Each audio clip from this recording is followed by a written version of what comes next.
Welcome to Perfectly Imperfect Me 365, the podcast where we get real about mental health, messy growth, and being human one day at a time. I'm your host, Rachel, and together we're navigating life's chaos with honesty, compassion, and a little humor. Let's get into it.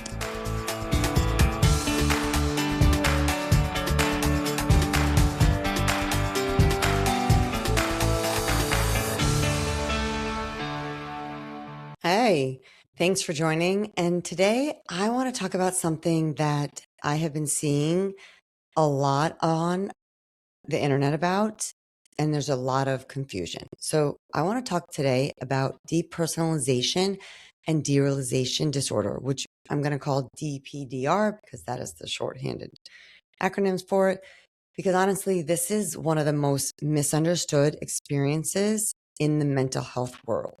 And to make it even more frustrating, a lot of people dealing with it are being told things like, it's just anxiety, or you're overthinking it, or worse, everyone feels like that sometimes. And the reality is no, not like this, not in this intensity, not with this level of disconnection. So let's get into what's actually happening. So DPDR is your brain in protection mode. Full shutdown, lights are dimmed. Let me disconnect you so you don't have to feel how overwhelmed you are right now. And depersonalization is feeling detached from yourself, and derealization is feeling detached from the world. And you remain fully aware that things are actually real. They just feel wrong, distant, dreamlike, or mechanical. And here's the controversial part, that many therapists aren't trained to treat dissociation. We're all taught about it in textbooks, in our master's program, but not how to work with it in the room. And because of that gap, there are too many clients that just walk away feeling dismissed, misdiagnosed, or even worse, like they're broken.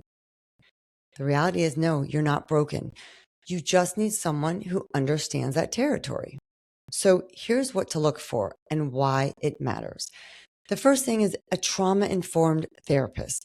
When DPDR often shows up when the nervous system is dysregulated from trauma, chronic stress, panic attacks, or an emotional overload. Therapists trained in things like EMDR, somatic experiencing, internal family systems, IVS, or CPT, understand the physiology behind dissociation. Clinicians train specifically in dissociation, and this is where the difference is day and night. You want someone who uses words like parts, freeze, response, disconnection, nervous system, and understands how to build grounding, presence, and safety without pushing you further into shutdown mode. Anxiety and panic specialists.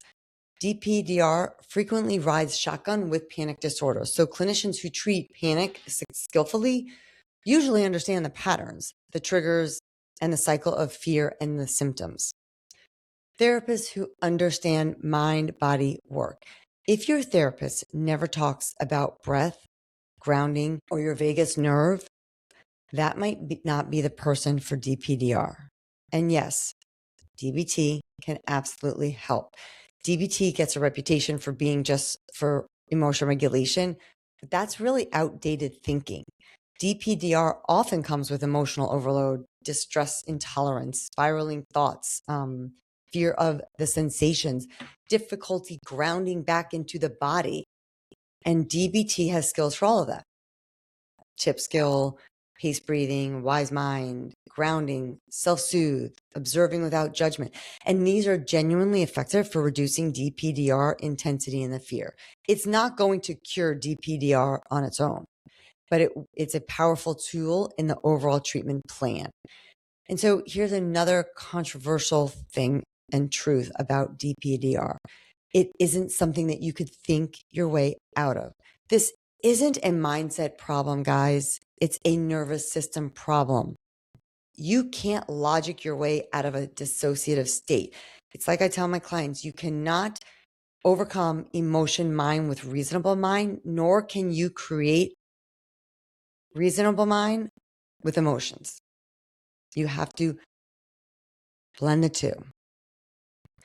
You have to regulate, you have to ground, you have to reconnect your system. And healing is absolutely possible.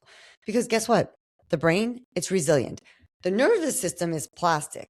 And people can come out of DPDR every day with the right support and the right clinician guiding them through it. So you deserve someone who understands what's happening under the hood of your brain, not someone who tells you it's just stress. If you've been feeling disconnected from yourself or the world, you're not alone and you're not imagining this.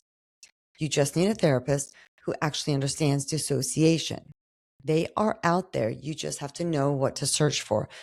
And please do not be afraid to ask those hard questions. I have found that when I ask therapists their training, it's not because I don't believe that they are good clinicians. It's because if I'm going to make them a referral, whether it's somebody that I can't work with because it's a conflict of interest, or I've already working with a family member, or guess what? It's not within my scope. I want to make sure that I'm sending them to somebody that they're not going to feel frustrated with after. Because we know that in this world, many people, therapists, they can be licensed as well, say they do a lot of things. And unfortunately, that can hurt people. And so when you ask questions, do it with gentleness and kind and non-judgmentalness. Hey, I really would like to send somebody to you, or I'd like to come to you. And I've just had bad experiences in the past with therapists saying they do certain things, and I find out that they don't. Can you just give me a little bit of understanding of exactly how you run your program, how you run your outpatient? What do you do? They're not bad questions, guys. It's so important to ask those questions.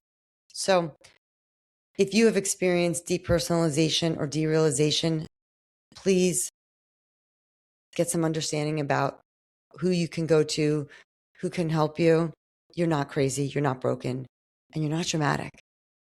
If this has helped you, if you found this, what's the right word? Insightful, then hey, like me, subscribe, follow me, rate me. You can find me on a lot of different platforms too, not just on YouTube or here on this podcast, but Instagram, Facebook, TikTok, LinkedIn. But I am Rachel, licensed psychotherapist. I am licensed in 9 states, working on my 10th, and I hope you have a great day.